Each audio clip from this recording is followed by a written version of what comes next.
ఆంధ్రప్రదేశ్ ఆత్మగౌరవ ప్రతీక, ఆంధ్రప్రదేశ్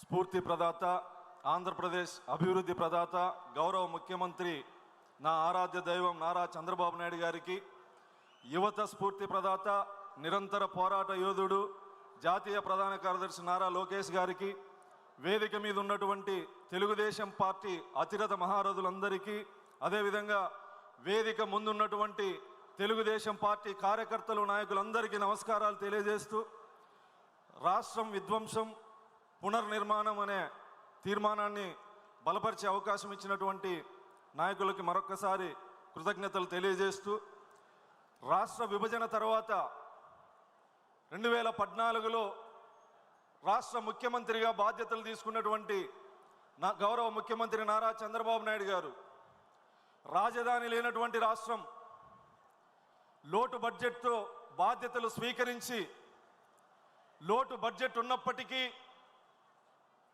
పెన్షన్ కానీ జీతాలు కానీ 1వ తారీఖు ఖచ్చితంగా ఇచ్చినటువంటి నేత.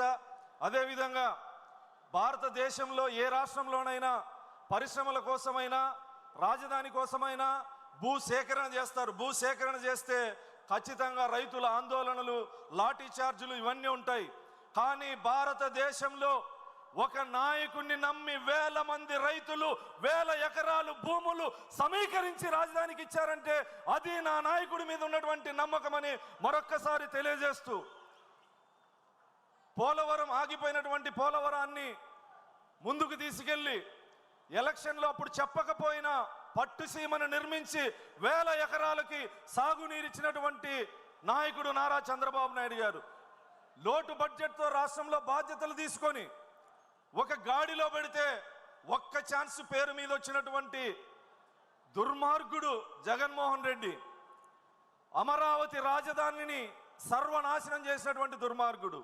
ఇక్కడ ఇతిహాసాల్లో అయినా పురాణాల్లో అయినా రాజధాని నిర్మాణం చరిత్రకారులకి, యుగ పురుషులకే సాధ్యం. చరిత్రకారుడు చంద్రబాబు నాయుడు గారు కాబట్టి, యుగ పురుషుడు చంద్రబాబు నాయుడు గారు కాబట్టి రాజధాని నిర్మాణం ఆయనకు అవకాశం వచ్చింది. రాక్షస మనస్తత్వం కలిగినటువంటి జగన్మోహన్ రెడ్డి ఆ చరిత్రని తిరగరాయాలని చెప్పేసి విధ్వంసం చేశాడు. మళ్ళీ ఆ భగవంతుడు నారా చంద్రబాబు నాయుడు గారికి అవకాశం ఇచ్చింది. ఎక్కడైతే జగన్మోహన్ రెడ్డి విధ్వంసం చేశాడో మళ్ళీ అక్కడే పునర్నిర్మాణాన్ని మొదలుపెట్టి రాజధాని పనులు వేగవంతం చేస్తూ, ఆగిపోయినటువంటి పోలవరం పరుగులు తీసే విధంగా రాయలసీమ, ఉత్తరాంధ్రలో అభివృద్ధి వికేంద్రీకరణ చేస్తూ, రాయలసీమలో మారుమూల నియోజకవర్గాలకు కూడా పరిశ్రమలు తీసుకొస్తూ, హంద్రీనీవా ప్రాజెక్టుని పరుగులు పెట్టిస్తూ చివరి ఆయకట్టు వరకు నీరిచ్చే విధంగా కృషి చేస్తున్నటువంటి నారా చంద్రబాబు నాయుడు గారు. మీరు 19లో విధ్వంసాన్ని చూశారు. ఎలాంటి విధ్వంసం అంటే, న్యాయ వ్యవస్థ మీద ఒక ముఖ్యమంత్రికి నమ్మకం లేక న్యాయ వ్యవస్థని విధ్వంసం చేసే విధంగా బహిరంగ లేఖ రాసినటువంటి ముఖ్యమంత్రిని గతంలో చూశారు. శాసనసభలో ఉండి శాసన మండలి వ్యవస్థ మీద నమ్మకం లేక శాసన వ్యవస్థని రద్దు చేస్తానన్నటువంటి దుర్మార్గుడు. అదేవిధంగా జీవో నెంబర్ 1 తెచ్చి పాత్రికేయ స్వేచ్ఛని కూడా హరించినటువంటి దుర్మార్గుడు. అంటే ఏ వ్యవస్థని వదిలిపెట్టకుండా అన్ని వ్యవస్థల్ని నిర్మూలంగా శాశ్వతంగా నాశనం చేసినటువంటి దుర్మార్గుడు. మళ్ళీ చంద్రబాబు నాయుడు గారు మీ అందరి కార్యకర్తల త్యాగాల ఫలితంగా, కష్టాల ఫలితంగా మళ్ళీ తెలుగుదేశం జెండా రెపరెపలాడి ప్రభుత్వం లేకొచ్చిన తర్వాత ఎక్కడైతే విధ్వంసం జరిగిందో, ఎక్కడైతే జగన్మోహన్ రెడ్డి విధ్వంసం చేశాడో అక్కడి నుంచి మళ్ళీ పరిపాలన మొదలుపెట్టి ఈరోజు ఉత్తరాంధ్రలో పరిశ్రమలు, రాజధాని నిర్మాణం, రాయలసీమలో కియా లాంటి పరిశ్రమలు గతంలోనే తెచ్చారు. మారుమూల నియోజకవర్గం కర్ణాటక బార్డర్లో ఉన్నటువంటి మడకశిర నియోజకవర్గానికి కూడా డిఫెన్స్ ఫ్యాక్టరీలు తీసుకొస్తున్నటువంటి చరిత్ర కలిగినటువంటి నాయకుడు గౌరవ ముఖ్యమంత్రి చంద్రబాబు నాయుడు గారు. అదేవిధంగా ఈరోజు గతంలో విద్యుత్ రంగాన్ని నిర్వీర్యం చేశారు. మళ్ళీ గౌరవ ముఖ్యమంత్రి చంద్రబాబు నాయుడు గారి ఆధ్వర్యంలో విద్యుత్ శాఖలో కూడా విప్లవం రాబోతోంది. ఆంధ్రప్రదేశ్ మొత్తం సౌర విద్యుత్తో రాబోతా ఉంది.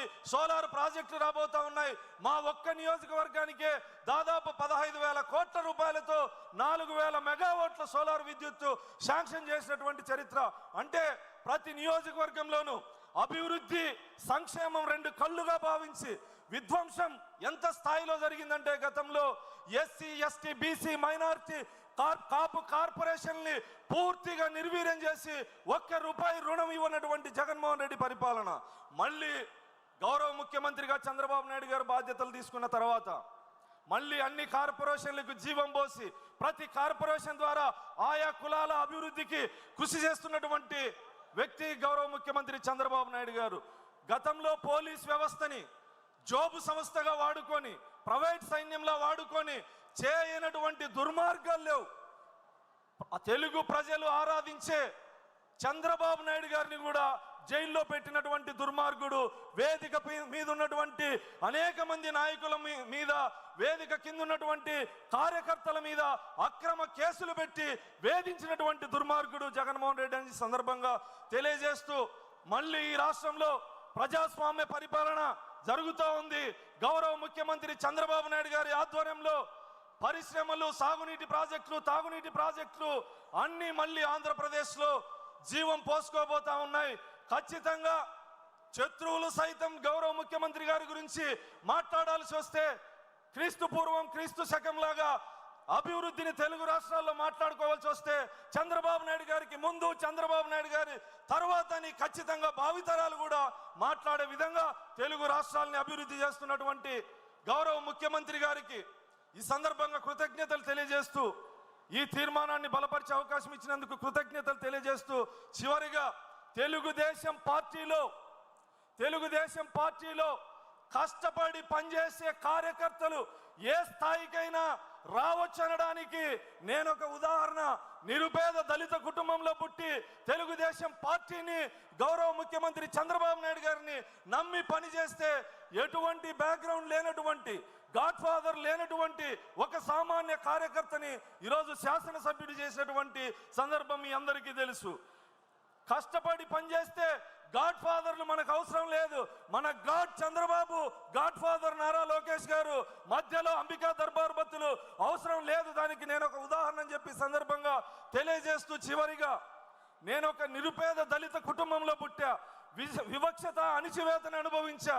మా గ్రామంలో ఎలిమెంటరీ స్కూల్ పడిపోతే గుడిలో స్కూల్ పెడితే గుడి లోపల బీసీ ఓసీ పిల్లలు, గుడి బయట మేము వర్షంలో ఎండలో అంత వివక్షత అనుభవించిన నేను ఈరోజు గౌరవ ముఖ్యమంత్రి చంద్రబాబు నాయుడు గారి ఆధ్వర్యంలో ప్రపంచ ప్రఖ్యాతిగాంచిన తిరుమల తిరుపతి ఆలయంలో పాలక మండలి సభ్యుని చేసినందుకు నేను చిన్నప్పటి నుంచి అనుభవించిన వివక్షత ఈరోజు ఆత్మగౌరవంతో ఉన్నానని గౌరవ ముఖ్యమంత్రి గారికి సందర్భంగా తెలియజేస్తూ, నిన్న మొన్న కడప జిల్లాలో కొంతమంది ప్రెస్ మీట్లు పెట్టి మాట్లాడుతాండ్రు.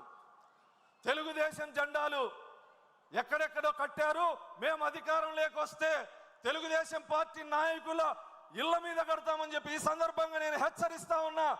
ఎంతో మంది మహామహులు తెలుగుదేశం పార్టీ జెండాలో దారం కూడా పీకలేకపోయారు.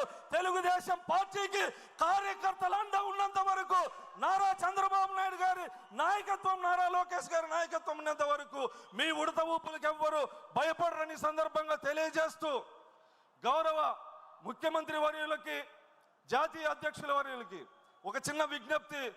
ఎంతో మంది కార్యకర్తలు కోరుకుంటా ఉన్నారు, నాయకులు కోరుకుంటా ఉన్నారు, భవిష్యత్తులో 2029లో జరిగే ఎన్నికల్లో నారా లోకేష్ గారి సారథ్యంలో ఎన్నికలకు పోవాల్సినటువంటి అవసరం ఉంది. కాబట్టి ఏం కోరుకుంటా ఉన్నారు అనేది మీడియాలో కూడా జాతీయ అధ్యక్షుల వారు కూడా చూసింటారు. కాబట్టి సవినయంగా విజ్ఞప్తి చేస్తా ఉన్నాను సార్.